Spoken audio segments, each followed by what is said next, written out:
कल की अवतार को सभी भक्त अपने ज्ञान अनुसार पहचानने का प्रयत्न कर रहे हैं, परंतु भगवान की ऐसी माया है कि भगवान को कोई पहचान नहीं सकता। अगर उनको कोई आसानी से पहचान ले तो भगवान को भगवान कौन कहेगा।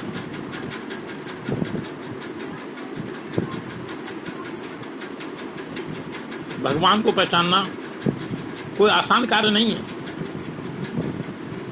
भगवान को तो केवल वही भक्त पहचान सकता है जिसका भगवान के प्रति पूर्ण समर्पण हो और पूर्ण आस्था हो,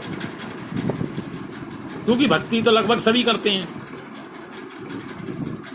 जिन भक्तों का पूर्ण समर्पण होता है भगवान के प्रति और पूर्ण आस्था होती है भगवान के प्रति, तो भगवान उनको पहचान लेते हैं। और जब भगवान भक्त को पहचान लेते हैं तो भक्त भी भगवान को पहचान लेते हैं।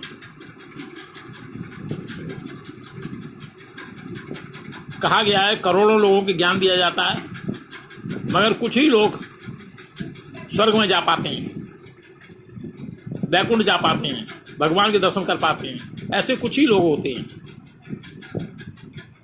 भगवान की माया ऐसी है कि भगवान को उनके जाने के बाद ही पहचाना जा सकता है।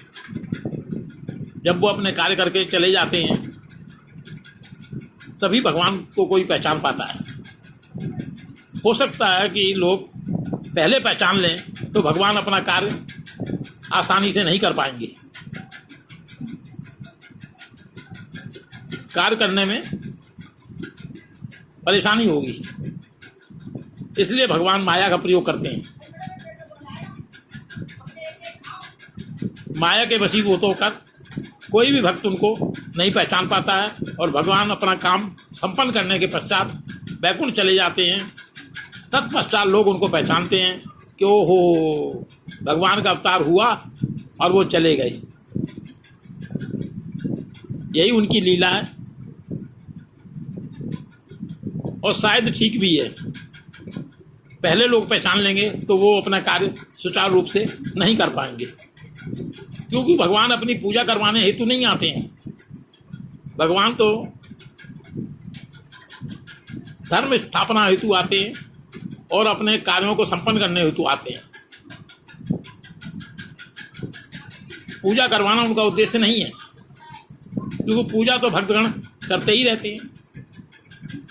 सारे संसार में उनकी पूजा तो होती ही रहती है, इसलिए भगवान को अपनी पूजा करवाने का कोई लालच नहीं होता है। और फिर वो इन चीज़ों से परे हैं। हमारी तो भगवान से हाथ जोड़कर प्रार्थना है कि प्रभु आपका आशीर्वाद बना रहे, आपकी कृपा बनी रहे।